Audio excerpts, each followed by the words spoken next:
Good morning, everyone, and welcome to today's Carpool Conversations. I'm Matt Ruddle from InTouchCRM, so follow me on Twitter. Today I have none other than Mr. Geoff Davis from, well, a couple of businesses actually, GRD Credit Control and Apples and Oranges. We'll talk more later, I'm sure, but on Twitter, yeah, follow me, Geoff Davis GRD, and also at Don't Miss a Call. There you go. So Geoff, what is it that you actually do, mate? So we'll go for your first business. Okay, so my first business, my first love, GRD Credit Control. So what I've done for many years, financial background, and I help businesses to get paid for the work they do, putting processes in place to make sure invoices are raised on time, and the processes in place to make sure that invoices are chased if they're not paid. So very straightforward, but too few people know how to do it themselves. Very true, and I know that we know each other through Ford Networking, so yeah. same as Martin. Now you've done a foresight that you've recorded for 4N. I have. So a foresight is a presentation. It's a 15-20 minute presentation, and yours is on how to get paid. It is. If you go on to the 4networking.tv channel, and we'll put the URL down here. All right. Okay. Excellent. But it is search for the one that's called "Not Being Paid. It's Your Fault." Because I do. Sounds a bit harsh. Well, I do believe I also do a bit of debt collection work. Send the heavies round. Yeah, basically. But I am a firm believer in probably getting on for 80% plus of the cases I get given when all else has failed could have been avoided given a few simple processes. Okay, so how do you mean that then? So, well, just by doing a credit check on a customer, for example, really inexpensive. Can do it for free these days, in fact. But just to see, are there any county court judgments outstanding already? Okay. Yeah, any bankruptcies outstanding, anything like that is a sign that you're going to have trouble. Right. Yeah.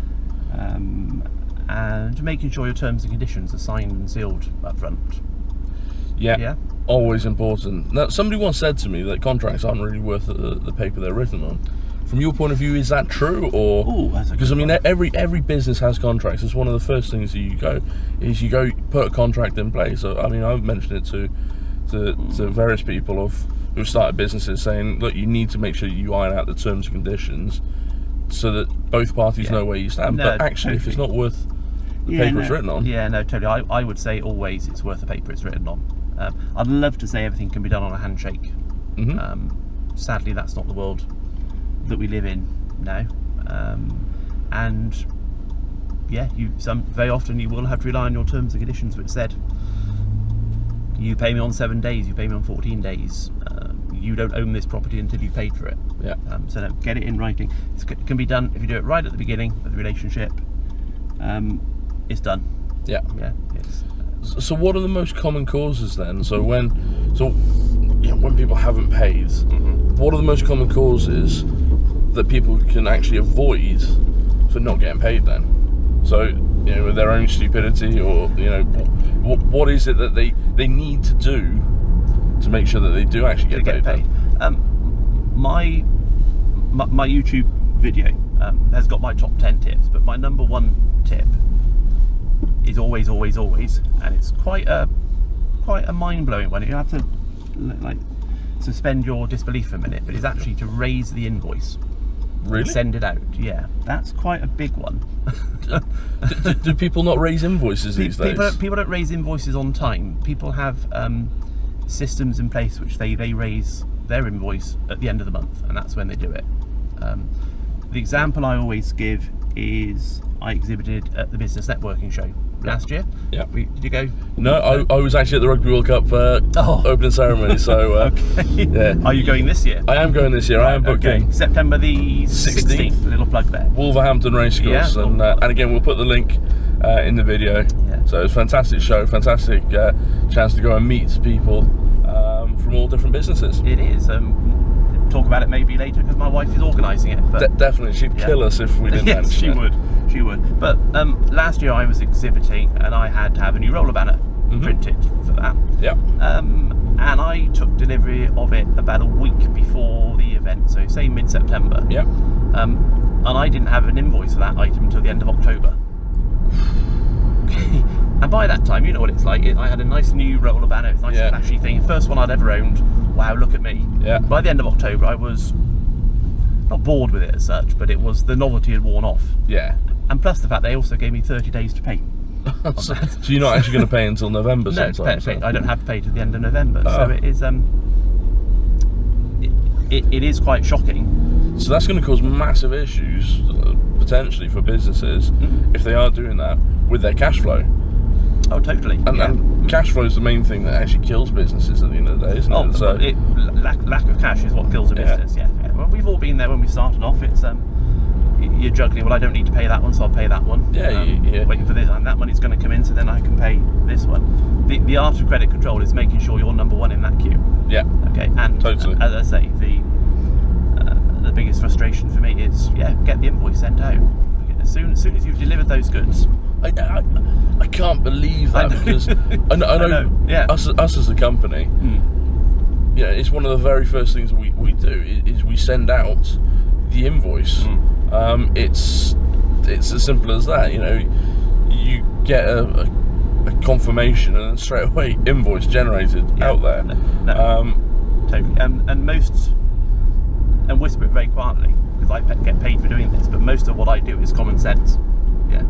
Just take a step back and think, okay, what would work for you? Send the invoice out. That's a pretty good start. I'll follow that up a few days later with a quick phone call, quick email, depending on the value of the invoice, but have to confirm receipt. Confirm receipt, any problems with it, any queries on it, you know when it's due for payment, you know how to pay us, thank you very much. And it's not about going in with the heavies early on. It's just building a relationship. It's that there's somebody within that company who has the ability to pay you, has the authority to pay you. Build a relationship with that person. Yeah, totally. I mean, that's still mind-boggling, absolutely mind-boggling. I mean, bonkers. You did pay for the banner in the end. I did pay for the banner in the end, and I did actually pay it before it was due. But it's Geoff. Terrible, mate, terrible. So what's the other business that you're involved with then? So the other this is with the lovely Dawn, isn't it? This is with the lovely Dawn, who I met through networking. There you go. So it does work. On many levels. Yes. It wasn't the reason for joining for networking, but there you go. It's called Apples and Oranges, applesandoranges.co.uk. It is call answering services. Okay. Good service. So we will answer your calls on your behalf if you're in a networking meeting, for example. Okay. Pound a call. Or pound a message. And it's taken off. Very excited by it. We've taken that big step now. We're employing people to work for us. Excellent. All exciting stuff. So really, you're actually providing two key business services there. You're making sure that you can actually answer the phone to get that job, and then you're making sure you can actually get paid for doing that job. Oh yeah, and we've had customers of the call answering service who have said they have got jobs because somebody answered the phone for them. If you look at your own case. Maybe not so much with your industry, but if you're looking for an electrician, for example, you'll go by recommendation, won't you? But you're probably more likely to do the work with the one who answers the phone. Are you going to leave a message for that person? First one that answers the phone will probably generally get the job. I've got a problem. Can you fix it? Not Bob the Builder, but yes, he can probably. But it is that simple thing, isn't it? And let's face it, with tradespeople, if they are one-man bands, then actually the likelihood is, if they're a decent one, they're on the job anyway. Totally. So that, or up a ladder, or up a ladder, and all of a sudden they're hanging from a ladder on the phone, and you're going, can you come around and sort my guttering? And again, it's not rocket science. All we're doing is saying, sorry, Matt can't take the call at the moment. He's with a client. He's on site, but he will call you back at this time. It looks professional then, doesn't it?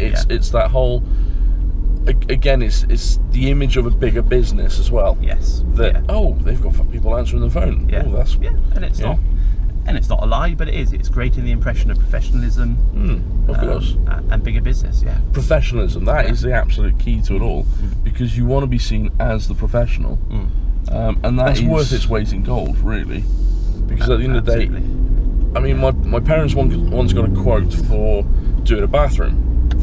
And one of the quotes that came back was titled "Dear Ruddle." Right. And you're thinking, hang on, so this is somebody that's going to be charging $1,000 or whatever to do the bathroom, and he can't even do the basics right, or get, address a letter or the quote to Dear Mr. Ruddle, or Dear Richard or whatever. So you're thinking, well, hang on, if I can't trust him to do his paperwork, how can I trust him to do the actual work that's going to be standing a lot longer than his paperwork? And again, it's that having that professional angle. And again, it's going back to your other business, your main business. It's processes in place, and it's making sure that when these things happen, you know what to do. Because let's face it, you could be spending all your time chasing up one invoice worth £100, £200, and all of a sudden your phones aren't getting answered because you're on the phone trying to chase this person up. You're on the phone trying to figure out how to get your money back from it, because you need that £200 to pay, your suppliers or something for whatever.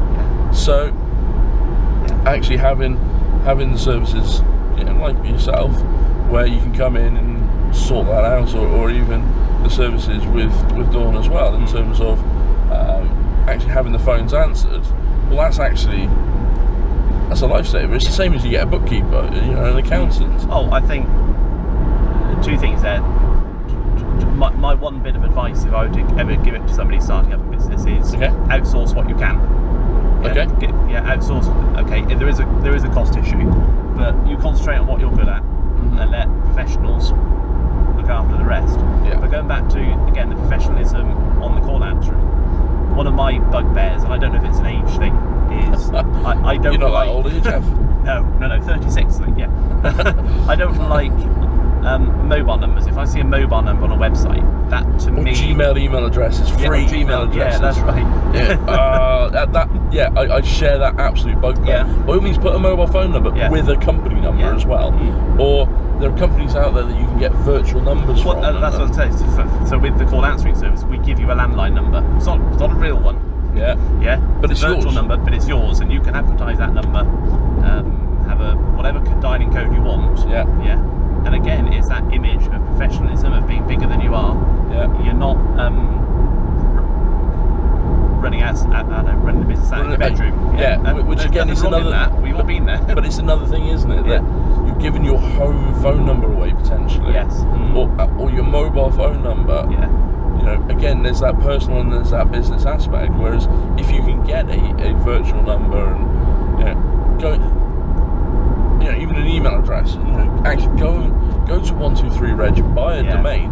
They're a couple of quid, and 9 times out of 10 you get one free or something like that. There's always offers on them. It's where you see on the side of a van, they've got the website, aceplumers.co.uk, whatever, and then they've got a Gmail email address. It's a couple of quid. Exactly. But it adds that professional element to it as well then, and once you have got the domain, you can put a website to it, you can do other things to it, but you've secured that domain. That's your business name then. Totally. And again, going back to that professionalism, a plumber goes into business because he wants to be a plumber. He doesn't go into business because he wants to look after his books, and he wants to market his business, and he wants to chase up bad debt. He wants to be a plumber and get paid for doing what he enjoys.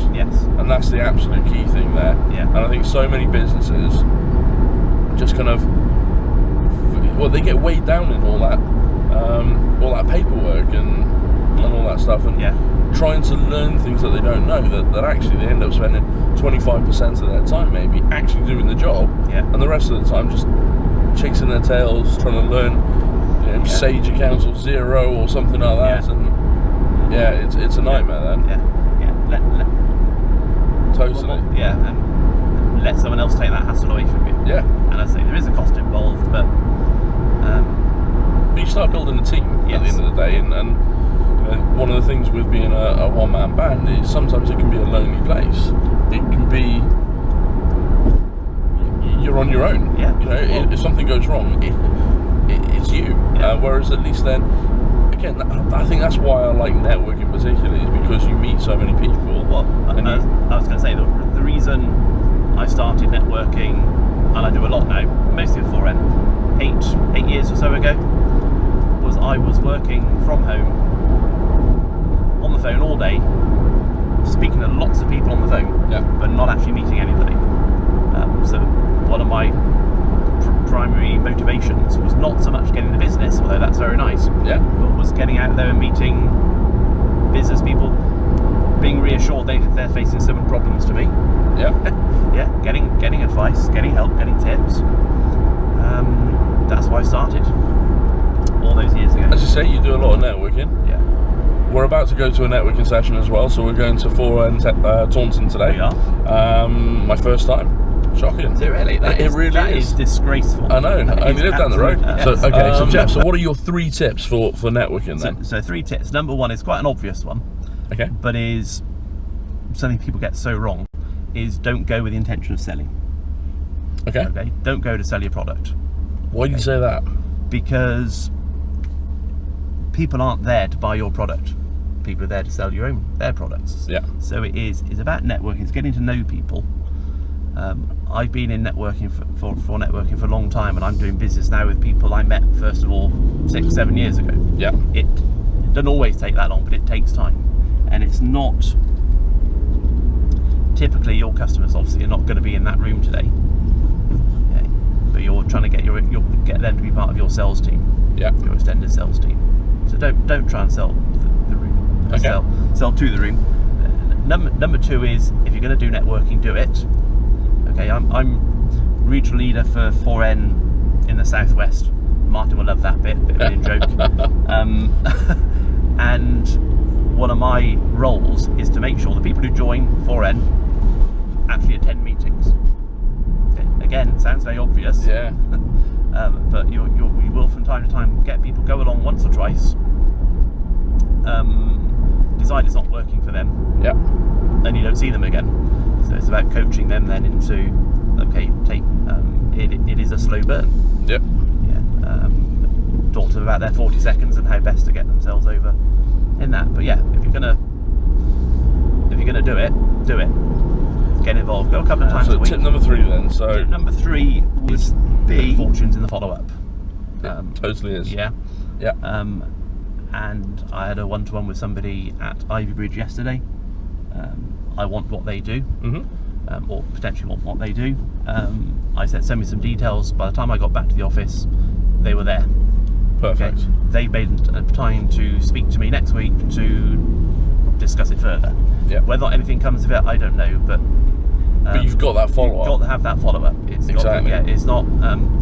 Again, you see too often people leave the meeting, and that'll be it till the next one. You'll make some connections today. Follow them up. Well, that's the thing. One of the things with 4 networking, if you haven't been, is that you get 3 10-minute one-to-ones in a meeting, and therefore, those are 3 mini meetings. Well, you can only discuss so much in 10 minutes, and it's a 2-way conversation. So therefore, actually, the follow-up and saying, actually, do you want to go for a coffee, in a couple of days' time, and we'll have a chat, or I'll phone you up on Monday and we'll have a chat. The follow-up is absolutely key, and I think that's where people always fall down, not just from a networking point of view, as in going to a breakfast meeting or something like that, but even events. The follow-up, you pick up loads of business cards, and then what do? They sit on your desk, and you don't do anything with them, and every couple of months you have a massive clear out of the business card drawer, and you've done nothing with them, because at the end of the day you do have to put a bit of effort into it, and that follow-up is absolutely key. Luckily I know of a system that allows you to do that follow-up. Do you? I do. What's that called then? It's called InTouchCRM. Follow us on Twitter. But again, it's that simple thing. You read any book on networking, including Steph Thomas's book, so another shameless plug, Instant Networking, available on Amazon. Cheers, Steph. And again, it's about the follow-up, and it's about making sure that you've got the systems in place to follow up. Even if that system is as simple as bending the card to say, right, I'm going to, I'm denoting that one is one that I'm going to pick up the phone to and call. It really is that simple, but making sure that you actually do it. So one of the keys. We're talking about a lot of very obvious stuff today, aren't we? Yeah, we are, but you know what? I've been guilty of it myself in the past. Of you know, probably maybe not raising an invoice straight away. But also actually not following up on conversations that I've had or things like that. You know, everybody's guilty of it because life gets in the way sometimes. But the more that you can actually get into that habit, get into that routine, and actually make sure you do follow up, it's going to be absolutely key. I know you'll go. Yeah, we'll go back in the office later on today. There'll be messages to return, emails to reply to,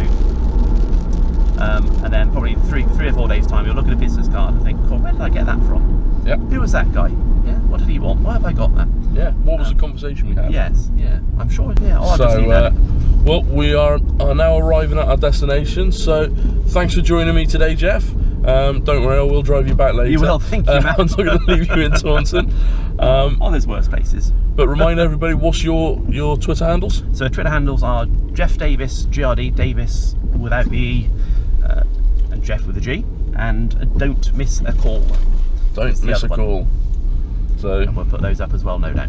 Perfect. So thanks for joining me today, everyone, and especially thanks to Geoff. Join us next time for Carpool Conversations, not karaoke. We're not singing. Geoff wanted to, but I stopped him. It's okay. Thanks, guys. Thank you, Matt.